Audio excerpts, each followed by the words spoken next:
बच्चों को हाथ में गैजेट्स दे देते हैं कि do on your own, you can do it through this technology. मेरे पास आप देखते हैं कि गैजेट्स खूब सारे होते हैं, उनके साथ में जुड़ना आता है, उनको ठीक करना आता है, समझता हूं कि पीछे का सॉफ्टवेयर हार्डवेयर कैसे काम करता है।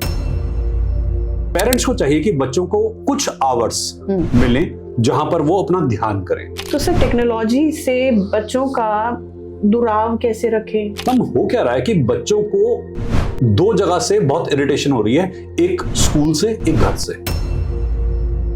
मैं छोटे छोटे बच्चों को देखता हूं अपने YouTube चैनल खोल के बैठे।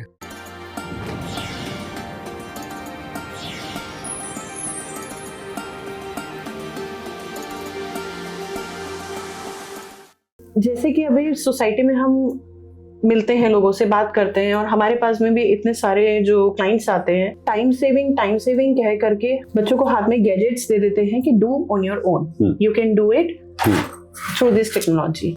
तो सर टेक्नोलॉजी से बच्चों का दुराव कैसे रखें? मैं आज अध्यात्म की बात करता हूँ, ध्यान की बात करता हूँ, तो मैं कोडिंग की बात भी करता हूँ। मैं खुद भी आज भी कोडिंग सीखता हूँ जी। ऐसा नहीं कि मैं अप टू डेटेड नहीं हूँ। मेरे पास आप देखते हैं कि गैजेट्स खूब सारे होते हैं, उनके साथ में जुड़ना आता है, उनको ठीक करना आता है, समझता हूँ कि पीछे का सॉफ्टवेयर हार्डवेयर कैसे काम करता है। देखिए, नई अप्रोच आ रही है तो आपको सीखना पड़ेगा, अप टू डेट रखना पड़ेगा अपने आप को, आपको पढ़ा लिखा होना चाहिए। बात ये नहीं होती कि हम केवमैन वाली अप्रोच करके लेके चलें कि हम गुफाओं में रहना शुरू कर दें, हम बिल्कुल हट जाएं। कुछ समय के लिए हमें डिटॉक्स करने के लिए नो डाउट उस केवमैन अप्रोच के साथ भी चलना पड़ेगा कि हम कुछ समय के बाद में जब बहुत ज्यादा सम्मिलित हो जाएं तो हमें हटना भी आना चाहिए। पेरेंट्स को चाहिए कि बच्चों को कुछ आवर्स मिले जहां पर वो अपना ध्यान करें।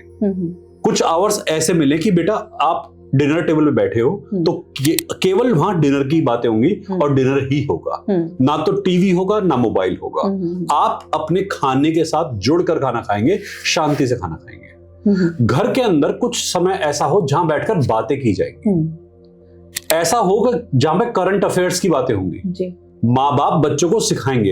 हम हो क्या रहा है कि बच्चों को दो जगह से बहुत इरिटेशन हो रही है, एक स्कूल से, एक घर से। अब दो ही एजुकेशन सेंटर थे, एक स्कूल एक घर।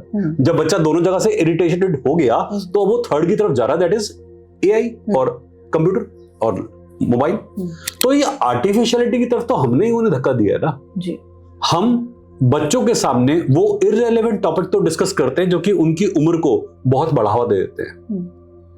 हम घर के सारे क्लेश तो बच्चों के सामने डिस्कस करते हैं, बट कभी भी माँ बाप ये नहीं सोचते कि बच्चों को करंट अफेयर्स के बारे में भी हमें बताना पड़ेगा। देश में क्या हो रहा है, दुनिया में क्या हो रहा है, उसकी अपनी विवेचना देनी होगी। नेट पे तो आप सर्च करोगे, आप टैब है आपके सामने, टैब रखा है, आप एक बार उंगली को प्लग कीजिए, सर्च ऑन द वेब, आप एक समय आप नया दुनिया में पहुंच जाएंगे।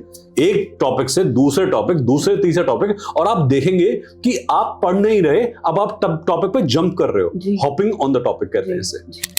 आप एक टॉपिक से दूसरे पे कूद गए, दूसरे कब तीसरे पे कूद गए आपको खुद नहीं पता। रातों लोग रील देखते हैं, एक रील, दो रील, तीन रील, चार रील।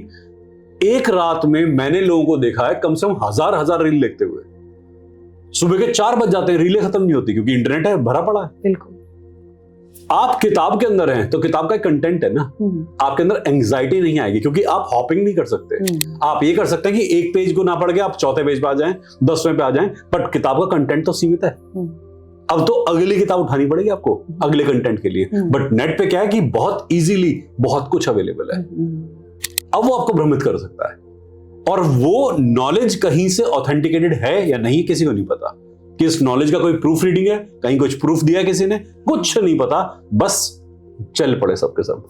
व्हाट्सएप पे कुछ भी भेज दीजिए, फेसबुक पे कुछ भी भेज दीजिए, इंस्टाग्राम पे कुछ भी भेज दीजिए, लोग रियलिटी मान लेते हैं। और आजकल तो यही का जमाना। मैं छोटे छोटे बच्चों को देखता हूं अपने YouTube चैनल खोल के बैठे, उल जलूल हरकतें कर रहे हैं। पेरेंट्स उनको पूरा एंटरटेन कर रहे हैं, पूरा सपोर्ट कर रहे हैं कि हमारे बच्चे का YouTube चैनल है। तुम्हारा बच्चा मदारी का बंदर है।